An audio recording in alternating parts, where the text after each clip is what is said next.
o período perdido da vida de Jesus, entre o silêncio das Escrituras e o eco dos mistérios. Poucos enigmas fascinam tanto estudiosos místicos e historiadores quanto o chamado período perdido da vida de Jesus. Os anos ocultos que se estendem entre sua infância descrita nos evangelhos e o início de seu ministério público aos 30 anos de idade, durante quase 2 décadas, as fontes canônicas se calam. Nenhum registro bíblico detalha onde esteve, o que fez ou o que aprendeu o homem que mudaria a história espiritual da humanidade. Nesse silêncio, florescem teorias, tradições e revelações ocultas que tentam preencher o vazio com sentido e mistério. Os evangelhos canônicos, que são a base do cristianismo institucional, oferecem apenas breves lampejos da juventude de Jesus.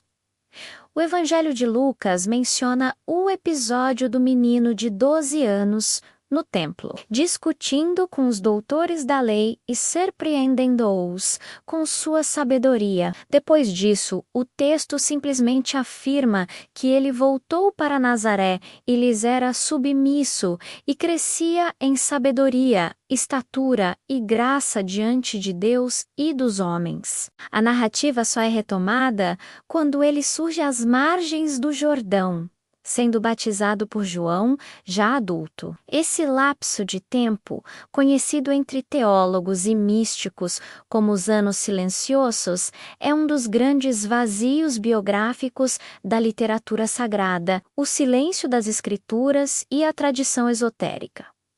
A ausência de informações diretas nos textos canônicos é, para muitos, deliberada. No cristianismo esotérico e nas escolas gnósticas, esse silêncio seria simbólico, uma etapa de iniciação e aprendizado oculto, durante a qual Jesus teria se preparado para sua missão messiânica. Assim como os mestres de antigas tradições passavam por períodos de retiro e purificação antes de revelar seus ensinamentos, o jovem Jesus teria atravessado um ciclo de transformação interior, longe dos olhos do público e dos registros históricos. Na tradição hermética, o silêncio não é ausência, mas potência. É no silêncio que o verbo se forma antes de ser pronunciado. Nessa leitura simbólica, o período perdido não é um hiato vazio, mas um tempo de gestação espiritual, em que o homem Jesus se funde com o Cristo interior, preparando-se para manifestar o Logos vivo. Essa visão ecoa a ideia cabalística de que o Messias é a síntese entre a consciência humana e a centelha divina -1, processo de união mística que requer anos de purificação e aprendizado secreto. Teorias de viagens e contatos, Índia, Egito e os essênios entre as hipóteses históricas e místicas mais recorrentes. Destaca-se a ideia de que Jesus teria viajado para o Oriente, especialmente para Índia e o Tibete, onde teria estudado com mestres hindus e budistas. Essa teoria ganhou força no século XIX após o explorador russo Nicholas Notovitch afirmar ter encontrado no mosteiro de Emis, no Ladakh, manuscritos, descrevendo a passagem de um sábio chamado Issa, menos nome que se assemelha a Jesus em árabe, que pregava a pureza, a compaixão e o amor universal. Segundo esses textos, Issa teria vivido entre brahmanes e budistas, aprendido os Vedas e ensinado sobre a unidade de todas as almas diante de Deus. Embora a autenticidade dos manuscritos de Notovitch tenha sido questionada por estudiosos ocidentais, a tradição oral tibetana e a teosofia moderna, especialmente através de Helena Blavatsky, mantiveram viva essa narrativa. Nessa leitura, Jesus seria um elo entre o Oriente e o Ocidente espiritual, o transmissor de uma sabedoria universal que unia os princípios do Dharma oriental com a tradição profética judaica. Outra corrente sustenta que Jesus teria passado longos anos no Egito, o grande berço do conhecimento hermético e da sabedoria sacerdotal. O Egito era, no século I, um centro cosmopolita, onde o judaísmo, o gnosticismo, o platonismo e o hermetismo coexistiam em Alexandria. Segundo algumas tradições esotéricas, ele teria sido iniciado nos mistérios de Ísis e Osíris, aprendido a linguagem simbólica da ressurreição e compreendido o mistério da luz espiritual ensinamentos, que mais tarde transpareceriam em suas parábolas e milagres. Na tradição rosacruciana, o Egito é visto como o território onde Jesus teria recebido instruções secretas sobre alquimia espiritual e transmutação da alma. Outros estudiosos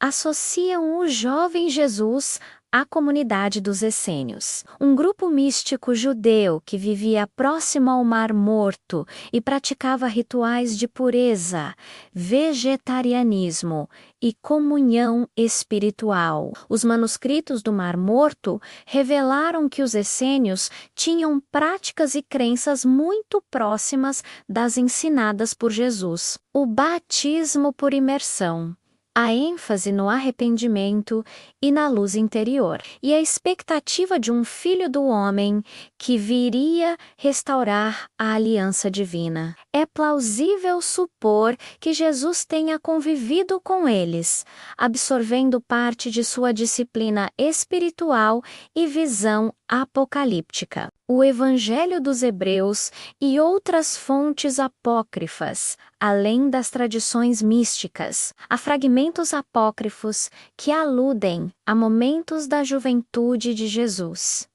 O Evangelho dos Hebreus, preservado apenas em citações patrísticas, descreve o Espírito Santo descendo sobre Jesus como sua mãe, expressão que sugere uma teologia mais próxima das tradições gnósticas e femininas. O Evangelho da Infância de Tomé, por sua vez, apresenta um retrato místico e simbólico do menino Jesus, realizando pequenos milagres, moldando pássaros de barro e dando-lhes vida, menos uma narrativa que muitos interpretam como metáfora do poder criativo do Verbo. Esses textos não pretendem necessariamente registrar fatos históricos, mas traduzem o modo como os primeiros cristãos, especialmente os gnósticos, concebiam o desenvolvimento da consciência crística. A juventude de Jesus seria o processo alquímico da alma humana em busca da plena manifestação do Espírito. Assim, cada episódio milagroso seria um arquétipo da transmutação interior, não uma crônica literal. Interpretações cabalísticas e gnósticas. Na tradição cabalística, o período perdido corresponde à travessia dos mundos interiores da alma. O Zohar ensina que o justo passa por 49 portas de sabedoria antes de se tornar um canal perfeito da luz infinita. Jesus, nesse contexto, teria trilhado o caminho das Sefirot, equilibrando a força Gevurah e a misericórdia Shezi, até alcançar a síntese em Tiferet, o centro da harmonia divina. Esse processo culminaria na união mística com Keter, o coroamento da árvore, o ponto em que a alma se torna reflexo puro da divindade. Os gnósticos antigos, como os seguidores de Valentim e Basílides, afirmavam que Cristo era um éon de luz que desceu para despertar a centelha divina adormecida na humanidade. O período oculto seria o tempo de sua descida aos planos da matéria, o lento despertar do Cristo interno até que o homem Jesus estivesse pronto para receber o Espírito do Plaroma. Essa leitura metafísica vê na biografia de Jesus um espelho da jornada iniciática da alma humana, a perspectiva histórica e a sabedoria universal. Do ponto de vista histórico, é provável que Jesus tenha levado uma vida comum durante boa parte desses anos, trabalhando como artesão em Nazaré, imerso na cultura judaica da Galileia. Porém, a ausência de registros não anula a possibilidade de que, nesse tempo, ele tenha estudado com rabinos, viajado a centros de saber ou simplesmente meditado nas colinas da Judéia. A sabedoria que ele demonstrou aos 30 anos, sua capacidade de interpretar as Escrituras e de falar com autoridade, indica uma profunda formação espiritual, muito além do que o ambiente simples de Nazaré poderia oferecer. Muitos estudiosos modernos, ao analisar a coerência ética e filosófica de seus ensinamentos, reconhecem paralelos com escolas estoicas e com princípios do budismo, como a compaixão, o desapego e a humildade. Isso não significa necessariamente que tenha estudado essas tradições diretamente, mas pode revelar uma confluência espiritual universal, menos a mesma verdade, expressa em linguagens diferentes. Os anos perdidos como mistério iniciático, o esoterismo cristão posterior, especialmente o das escolas Rosacruzes, afirma que os anos ocultos representam a fase de preparação do iniciado. O Cristo histórico é também símbolo do Cristo interno.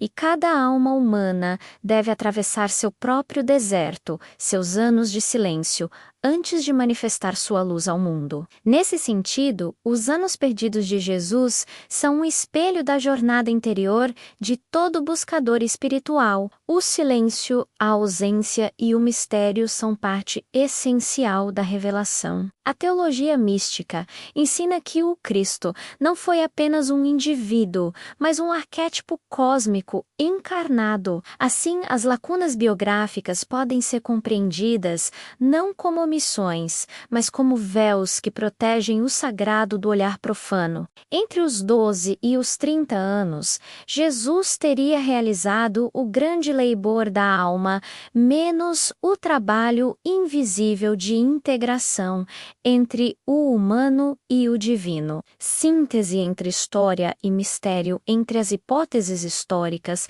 e as interpretações místicas. O fato inegável é que esse silêncio das Escrituras gerou uma das mais ricas tradições simbólicas do cristianismo, seja no Egito dos Mistérios, na Índia dos Vedas, entre os essênios de Qumran ou nas montanhas da Galileia. O jovem Jesus representa o arquétipo universal do discípulo em busca da verdade. O período perdido é o útero do Cristo, o tempo da transformação, da lapidação da consciência e da gestação do Verbo Redentor. A história talvez jamais revele o que aconteceu entre os 12 e os 30 anos do Nazareno, mas o mistério que envolve esse silêncio é, em si, um ensinamento, porque o que a história não registrou, o Espírito intui. O Cristo não se revela na superfície dos fatos, mas na profundidade do silêncio onde o homem se encontra com Deus.